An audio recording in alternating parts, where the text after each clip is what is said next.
Hey gang, good to see you. Well, as the title says, it's surgery day. I haven't been able to have anything to eat or drink, not even water, since midnight last night, and I go in for surgery at 10 o'clock this morning. It's going to be 4 to 6 hours from what they're telling me, from the time I go under, because they're putting me out for the surgery, to when I wake up and become lucid again. And I know everything's supposed to be fine, but still, I hate not knowing and not being, in control of the situation. I'm sure some of you can understand that. It's like, my last deployment. We had a section in the city of Twos that, just due to years of activity, senior command, long before my unit ever got there, had nicknamed it Suicide Alley. About a 2.5 mile strip of road that literally just had so many suicide bombers that they had named it Suicide Alley on the maps. It's like it almost feels like going in there once again. That everything should be fine, there shouldn't be any problems, but you can never be certain. So that's the feelings I woke up with this morning. Hopefully yours is going a bit better. Moving on from there, though, I actually want to send a little bit of an amazed, wow and thank you to the Miami Dolphins. As it turns out, Miami Dolphins wide receiver Chad Johnson was arrested and incarcerated for a brief time until he was, released on bail for domestic battery, domestic assault. Apparently, in an argument with his wife, he headbutted her.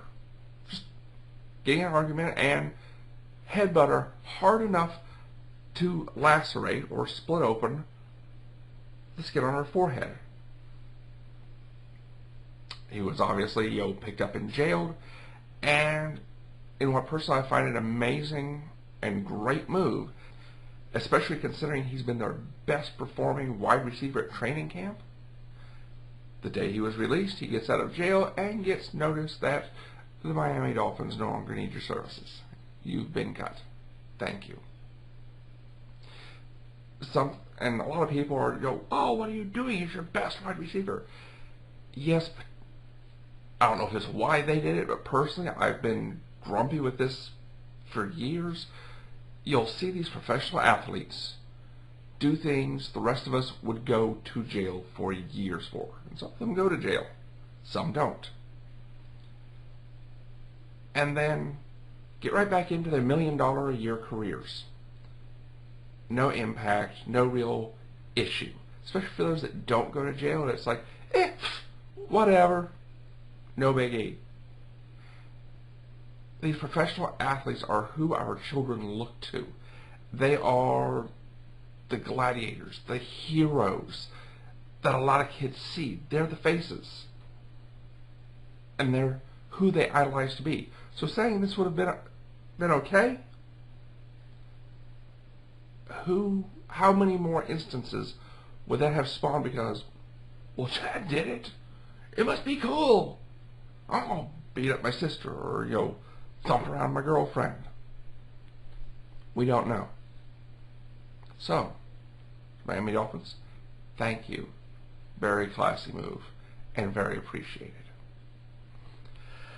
Moving on from there, though, in case you're living under a rock that you've sealed up with concrete and caulk so you don't know what's going on, and for those of you that did it, oh my God, he said caulk.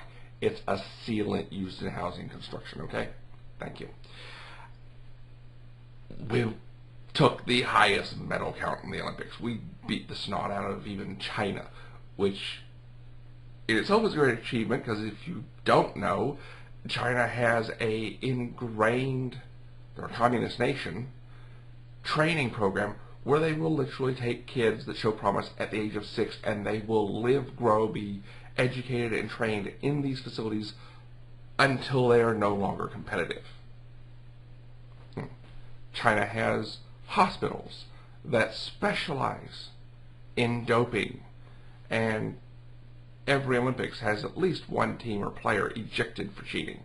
They've got coaches who changed their name in China because they've been banned by the Olympic Committee from coaching. They run that competitive must-win of a program. But we not only beat them out on the total medal count, but in every category. Obviously taking first in the Olympics this year. Plus, in case you missed it, we landed on Mars. We landed on Mars again. The Curiosity rover's on Mars, and we've now got HD pictures. But I covered that previously. It's just freaking super cool. But on the Olympic theme, and why I originally went there, in case you don't know, the nation of Congo has been in conflict and strife, civil war under one dictator or another for years, decades. Well, after the conclusion of the Olympic ceremony, one of the Congolese Olympic competitors was seen by security walking out of the Olympic village with his bags on his shoulder. No reason to stop him, so they let him go. He's a free man. And now apparently he is, along with 3 other members of the Congolese Olympic Committee, 2 of them judges that came from Congo, for a total of 4 Congolese Olympic party members who have disappeared, just walked off. Along with that, Cameroon, similar nation, has had 7 of their people fail to return home. In case you don't know, this is actually a fairly common occurrence. 1 or 2 every Olympic don't go home. Unless, of course, the Olympics isn't like China or, someplace more impressive than home. But almost every Olympics, you've got competitors, judges, members of the Olympic Party from third world or oppressed nations who don't go home, who leave out, take what they've got, and disappear into the hosting country, usually eventually being found and given amnesty and, refugee status, being allowed to hide out and stay. I wish them the best and good luck. With that, though, I'm getting a little long-winded, and I gotta get everything ready to head to surgery today. So, I wish you the best. Have a wonderful day. Take care of yourselves. Hopefully the doctors take good care of me. And until I catch you next time, and even then after then, I'm the Articulate Grunt. Keep your heads down. Be good. Bye.